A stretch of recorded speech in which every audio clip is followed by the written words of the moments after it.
روس اور جزیرہ نما کریمیا کو جوڑنے والے روڈ اور ریل پل پر دھماکے نے سڑک کو تباہ کر دیا ہے، جس سے یوکرین میں روسی افواج کے لیے ایک اہم سپلائی روٹ کو نقصان پہنچا ہے۔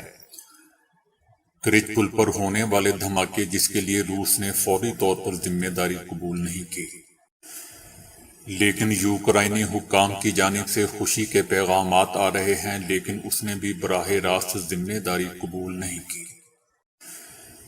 دوستو، روس نے 2014 میں کریمیا کو یوکرین سے چھین لیا تھا اور اسے روس کے ٹرانسپورٹ نیٹ ورک سے جوڑنے والے 19 کلومیٹر یعنی 12 میل پل کو 4 سال بعد خود صدر پیوٹن نے بڑے دھوم دھام سے افتتاح کیا تھا۔ اب یہ پل روسی افواج کے لیے سپلائی کا ایک اہم اور بڑا راستہ تھا، جس نے جنوبی یوکرین کے کھیرسن کے بیشتر علاقے کو کنٹرول کیا ہوا تھا۔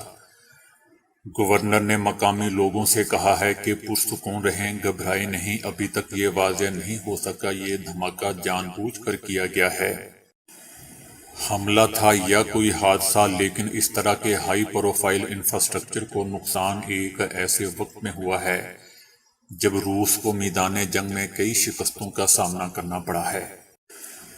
یوکرین کا کہنا ہے کہ کریمیا کے پل کو نقصان پہنچنے کے بعد اب اس کو مکمل تباہ ہونا چاہیے۔ یوکرین کی قومی سلامتی اور دفاعی کونسل کے سربراہ نے جلتے ہوئے پل کی ایک ویڈیو سوشل میڈیا پر پوسٹ کی ہے، جس میں وہ happy birthday mister president گاتے ہوئے دکھائی دے رہے ہیں۔